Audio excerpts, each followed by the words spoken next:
C'est l'heure de l'invité du Grand Journal et aujourd'hui je vous propose de parler de nouveau de la situation en Syrie, une situation qui évolue vite mais relativement dans le calme pour le moment. La Syrie où Mohamed El-Bachir a été nommé hier Premier ministre pour diriger le nouveau gouvernement. Le pays est en revanche cible de frappes aériennes intenses de la part d'Israël.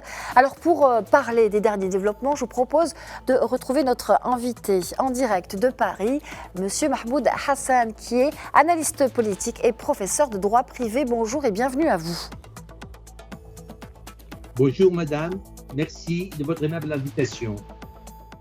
Pour commencer, un commentaire sur la nomination de ce Premier ministre aussi rapidement après la chute de Bachar el-Assad.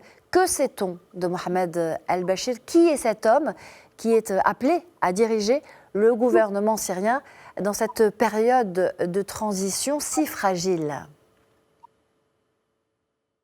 Mais Mohamed El-Bachir était connu parce qu'il a été déjà nommé depuis janvier 2024 comme président ou chef du gouvernement de salut de la Syrie et opéré à Idlib. Donc il a été connu par cette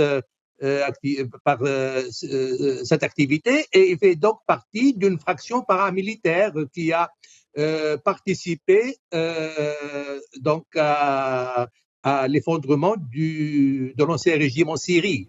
Et donc c'est dans ce contexte-là, d'après les informations qui circulent, qu'il a été chargé hier de former un gouvernement de transition qui sera appelé à gérer cette étape transitoire. Et sa nomination a été décidée à la suite de concertations tripartites entre le président actuel provisoire de la Syrie, Jaoulani, Ahmed El-Shara, qui est dit Jaoulani, et donc qui a fait son entrée à Damas, et l'ancien Premier ministre de la Syrie, et donc lui-même. Ce qui donc permet de croire que là, il s'agit donc d'une concertation des fractions paramilitaires qui a conduit donc à la désignation de Mohamed El-Bachir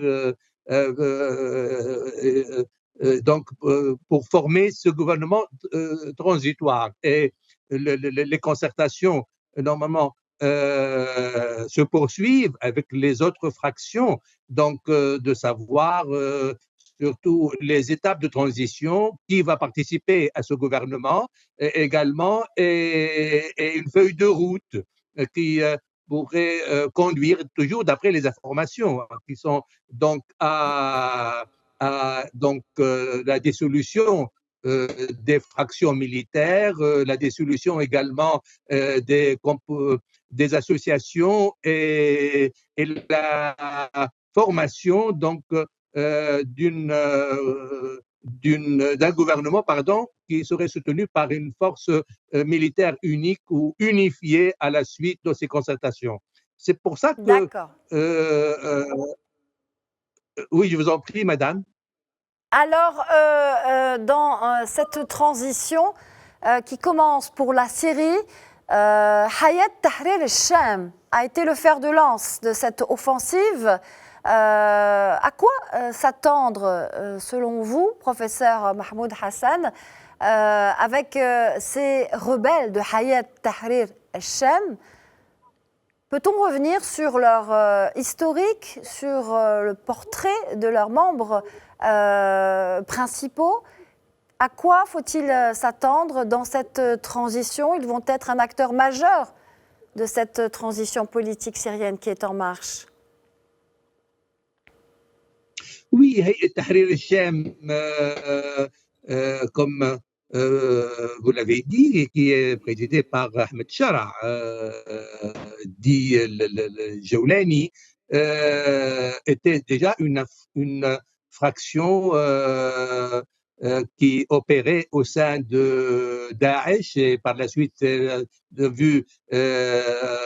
été constitué à la suite d'une scission donc Al-Qaïda et donc Hayat Tahrir al-Sham avec toutes les tractations qu'a connues et donc résulte d'un mouvement djihadiste armé. Et c'est ce qui pose vraiment problème et suscite l'inquiétude. D'ailleurs, c'est le composant majeur maintenant de ces forces paramilitaires qui ont pris le pouvoir donc en Syrie et épaulé par d'autres factions donc paramilitaires également.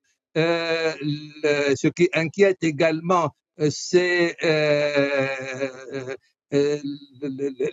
déjà les coordinations d'activités entre Hayat Tahrir al-Sham et les autres fractions paramilitaires semblables. Donc, c'est ça ce qui inquiète vraiment. Et on se pose donc la question maintenant, d'ailleurs, avec la désignation de Mohamed el-Bashir comme Premier ministre, et donc la feuille de route qui serait en cours de concertation entre ces fractions dominantes actuelles pourrait supposer que peut-être que la société civile serait écartée. D'ailleurs, jusqu'à présent, on n'a pas d'indice qui pourrait permettre de croire que les concertations sur l'étape transitoire envisagée seraient représentatives, qu'il y aurait un consensus pour donc faire participer toutes les structures politiques et de la société civile en Syrie. Voilà, c'est ce qui. Donc, ça reste à suivre, mais avec une certaine préoccupation. D'accord, à suivre avec une certaine préoccupation. Alors, il y a un indice quand même qui vient d'être publié, qui vient d'apparaître dans l'actualité. C'est l'émissaire de l'ONU pour la Syrie qui considère aujourd'hui que Hayat Tahrir al-Sham, à l'origine donc de cette offensive, on l'a vu, qui a conduit à la chute de Bachar al-Assad, a jusqu'à présent envoyé, selon lui, un message positif à la population syrienne. Qu'en pensez-vous ? Le message, oui, a été diffusé, mais lorsque on sait très bien que les messages ne suffisent pas, et ce qui compte, ce sont les actes. Et les actes, là, c'est ce que plutôt les Syriens et même donc tous les acteurs concernés par la situation, parce que la Syrie est un pays frère, est un pays arabe, et donc nous sommes tous concernés par ce qui se passe en Syrie. Donc, normalement, on a besoin de vérifier que les actes, donc et plus les origines de ces fractions paramilitaires et leur appartenance d'ordre idéologique, je pense, nous rappelle également d'autres fractions semblables qui avaient lancé des messages au début, mais par la suite qui ont été totalement contredites par leurs actes. On pense par exemple surtout aux talibans. Ils ont également lancé un message au début quand ils ont pris Kaboul, donc qui était plein de promesses, mais on a vu après que les actes étaient tout à fait contraires à ce qu'ils avaient déclaré auparavant. Des promesses non tenues. Donc, vous parliez d'actes tout à l'heure, professeur Hassan, de fortes explosions ont retenti ces derniers jours et aujourd'hui encore à Damas, l'Observatoire syrien des droits de l'homme fait même état de 250 raids israéliens sur la Syrie. Comment expliquer cette incursion d'Israël dans la zone tampon du Golan et les centaines de frappes aériennes qui ont visé également des sites militaires syriens. Oui, ces frappes qui sont très inquiétantes étaient quand même prévisibles, malheureusement, parce que avec la chute de l'ancien régime en Syrie, et là, il y a eu donc un vide dans le pays, et là, Israël a fait tout pour saisir cette occasion du vide pour mettre en fait le pays dans le chaos. Et là, elle a commencé déjà à récupérer une zone démilitarisée du côté du Golan. Et là, en violation d'une résolution onusienne dans ce sens. Et il est clair qu'elle a fait cela pour jouer à la situation du fait accompli, ça d'une part, et d'autre part, elle s'est mise à un nombre très important et donc de frappes de sites qui ont touché des sites stratégiques. Il n'y a pas que des sites militaires. Il y a même d'autres sites stratégiques également. Donc là, il est clair que Israël va saisir cette occasion de vide pour mettre tout le pays, la Syrie, dans le chaos, et que en fait elle ne visait pas que le régime de Bachar al-Assad, mais en fait elle vise toujours le pays, son poids, ses forces économiques, stratégiques, et essaye de faire ce qu'elle a déjà fait en Irak. Et ces infrastructures également, professeur? Ces infrastructures également, professeur, Israël frappe aussi des radars, des aéroports, pas seulement des sites militaires. Effectivement, vous avez raison. L'objectif d'Israël dans cette transition politique et historique de la Syrie, une transition fragile, est-elle d'affaiblir le pays maintenant? C'est bien cela. Israël qui vise réellement d'affaiblir le pays, un pays comme la Syrie, je pense, saisit cette occasion parce que il y a le vide, il y a également le chaos, que même il n'y a pas encore eu de réorganisation. Donc, et là, elle fait tout pour affaiblir le pays et par-delà, donc utiliser cette situation pour concrétiser le rêve israélien, donc du grand Israël, de l'Euphrate au Nil. Donc, c'est dans ce sens-là que je crois que Israël là s'acharne d'une manière atroce sur la Syrie et donc c'est son potentiel stratégique. Alors une dernière question, professeur Mahmoud Hassan, qui concerne cette fois-ci un aspect stratégique, je crois aussi dans cette transition, ce sont les réfugiés. Les réfugiés syriens qui ont déjà commencé à rejoindre leur pays d'origine, d'abord du Liban, mais aussi il y a les réfugiés syriens de Turquie. La Turquie accueille plus de 3 millions de réfugiés syriens en son sein. Certains, une partie, pas tous, vont décider de rejoindre la mère patrie.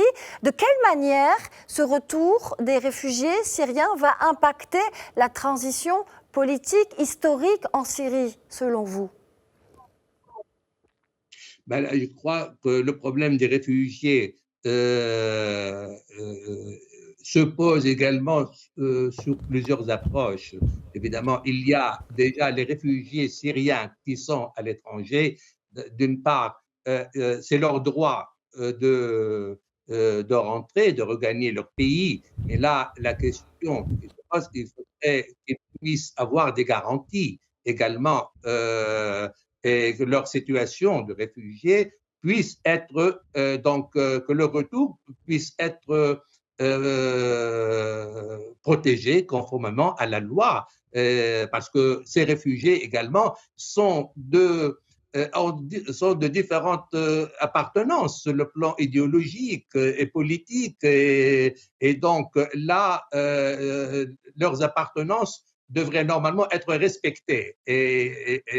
Donc, parce que là, ça relève, évidemment, ça fait partie des droits fondamentaux. Et c'est pour ça que nous allons reste à voir comment la situation transitoire va s'organiser avec ce gouvernement. Donc, et là, logiquement, un gouvernement transitoire qui se veut représentatif et qui se veut démocratique, comme ça a été selon les premières annonces, devrait tenir compte et respecter les droits individuels et les libertés publiques des réfugiés qui étaient contraints de quitter le pays, et maintenant c'est leur droit de rentrer chez eux. D'une part. Merci. D'autre part, il y a d'autres catégories de réfugiés. Peut-être. Oui, on en parlera. C'est un sujet qui mérite développement. Merci infiniment, professeur Mahmoud Hassan. C'est la fin de cette édition. Merci d'avoir répondu à nos questions. Je rappelle que vous êtes analyste politique et professeur de droit privé. Merci à vous. Merci à vous, madame. Merci.